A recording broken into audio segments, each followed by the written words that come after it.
Hablemos de algo, el perdón. Es una palabrita, ¿no? Pero qué desafío tan enorme. A veces de verdad parece imposible. Justo de eso trata el libro de June Hunt, Cómo perdonar cuando no lo sientes. Y en este análisis vamos a meternos de lleno en esa lucha que, seamos sinceros, es una de las más profundas y universales que existen. Miren, si la respuesta es sí, eso nos pasa a todos. No hay por qué sentir vergüenza. Es una experiencia súper común. Sentir ese peso, esa herida que como que no cierra, es parte de ser humano. Y bueno, el libro del que estamos hablando hoy lo enfoca con una imagen que es, wow, potentísima. A esa lucha, el libro la llama cargar una bolsa de rocas. Piensen en eso por un segundo. Una bolsa llena de piedras que llevamos a todos lados.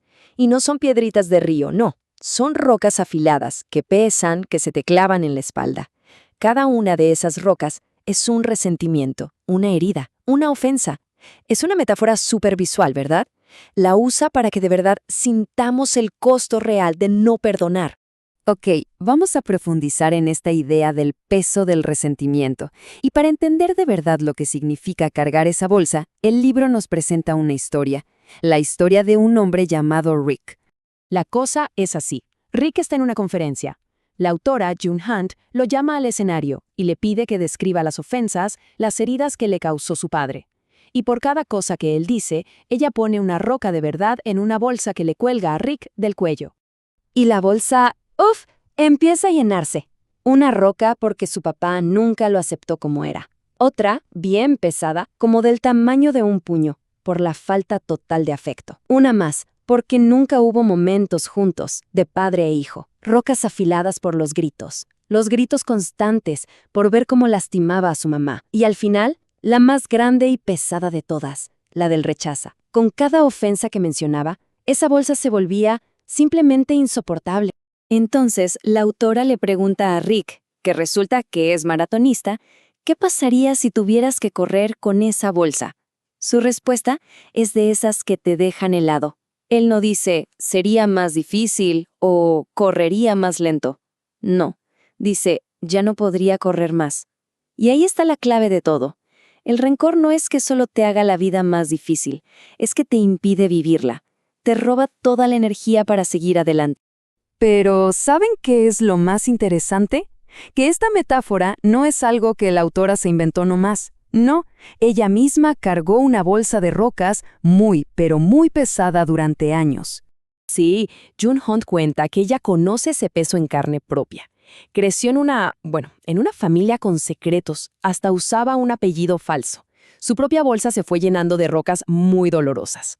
Estaba la roca de que su propio padre la llamara una mala influencia, o esa roca tan cruel cuando se murió su perrita Bambi, y él le dijo que llorar es un signo de enfermedad mental. Imagínense. Y finalmente la roca del abandono, cuando después de tratar de confrontarlo, la mandaron a un internado. Y fue en su propia historia, en su propio camino, que descubrió la gran verdad. No era su padre el que la tenía prisionera, era su propia falta de perdón. Se dio cuenta de que soltar esa carga no significaba darle la razón a él, no, significaba liberarse a sí misma.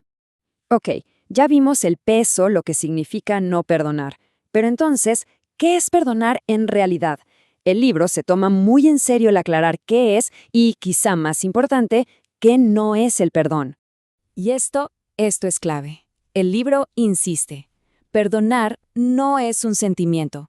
No es esperar a que un día te levantes sintiendo algo bonito. No, es una decisión, un acto de la voluntad. Tampoco es olvidar, porque la herida fue real, y eso no se borra. Ni tampoco es lo mismo que reconciliarse, para eso se necesitan dos personas. Y lo más importante de todo, perdonar no es excusar lo que pasó. No es decir, no fue para tanto. Es otra cosa por completo. De hecho, el libro se va hasta el origen de la palabra. En el griego antiguo, la palabra para perdón es aphesis, y que significa, literalmente, cancelar una deuda. Pensemos en eso. Cada ofensa es como una deuda emocional que alguien tiene con nosotros, y estamos ahí esperando que nos paguen. Bueno, perdonar es tomar la decisión, así, consciente, de marcar esa deuda como cancelada. Y ojo, no porque la otra persona se lo merezca, sino para que nosotros dejemos de ser los cobradores. Y esta idea, de verdad, es de las más liberadoras. Perdonar no es hacerse de la vista gorda y decir, no importa. Al contrario, es reconocer que sí importó, pero que uno ya no va a ser el juez. Es como si tuviéramos a esa persona en nuestro anzuelo y nos desgastamos tratando de hacer justicia por nuestra cuenta. Perdonar es quitarla de nuestro anzuelo y pasarla al anzuelo de Dios, o del universo, o como cada quien lo conciba. Es confiar en que la justicia final ya no depende de nosotros. Es soltar el control para por fin recuperar la paz. Pero, a ver, seamos sinceros, tomar esa decisión suena bien, pero es dificilísimo. ¿De dónde se saca la fuerza para hacer algo así, sobre todo cuando uno no siente nada de ganas de perdonar? Bueno, el libro dice que esa fuerza viene de entender un tipo de perdón que va más allá de lo normal, un perdón extraordinario. Y para entender por qué nos cuesta, miren estos datos. Son de un estudio de la Universidad de Baylor. Resulta que la gran mayoría de la gente tiene una imagen bastante negativa de Dios. Un 31% lo ve como autoritario, casi un 25% como distante, un 16% como crítico. Sumando todo eso, es casi el 75%. Apenas un 23% lo ve como benevolente. ¿Y esto por qué importa? Porque si la idea que tenemos de una fuerza superior es la de un juez castigador, pues es muy difícil que nos entre en la cabeza la idea de un perdón que no nos hemos ganado. Justamente para ilustrar cómo se ve ese perdón radical, ese perdón incondicional, el libro usa una de las historias más conocidas que existen, la parábola del hijo pródigo. La historia es tremenda, ¿no? Un hijo que le pide a su papá la herencia, que es como decirle, para mí ya estás muerto. Se va y lo derrocha todo. Termina en lo más bajo, cuidando cerdos, y decide volver, pero no como hijo, sino pidiendo ser un sirviente. Pero lo increíble es la reacción del padre. El papá lo ve de lejos, y antes de que el hijo pueda decir ni pío, antes de que pida perdón, el padre corre hacia él, lo abraza, le pone un anillo, ropa nueva, y hace una fiesta. Eso es el perdón extraordinario. Un perdón que no espera, que se adelanta a la disculpa. Bueno, pasemos de la parábola a la vida real, a una prueba de fuego. El libro nos cuenta la historia de Corrie ten Boom, que es, la prueba máxima de estos principios en las circunstancias más extremas que nos podamos imaginar.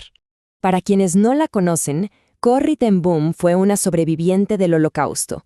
Estuvo en el campo de concentración de Ravensbrück, un lugar terrible, donde vio morir a su propia hermana y vivió cosas que ni siquiera podemos empezar a imaginar.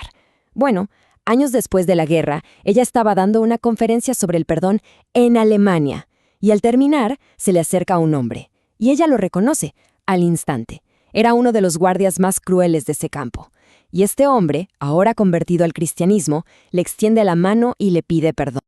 Tratemos de imaginar esa escena. Todo lo que ella había estado enseñando sobre el perdón, puesto a prueba en un solo segundo.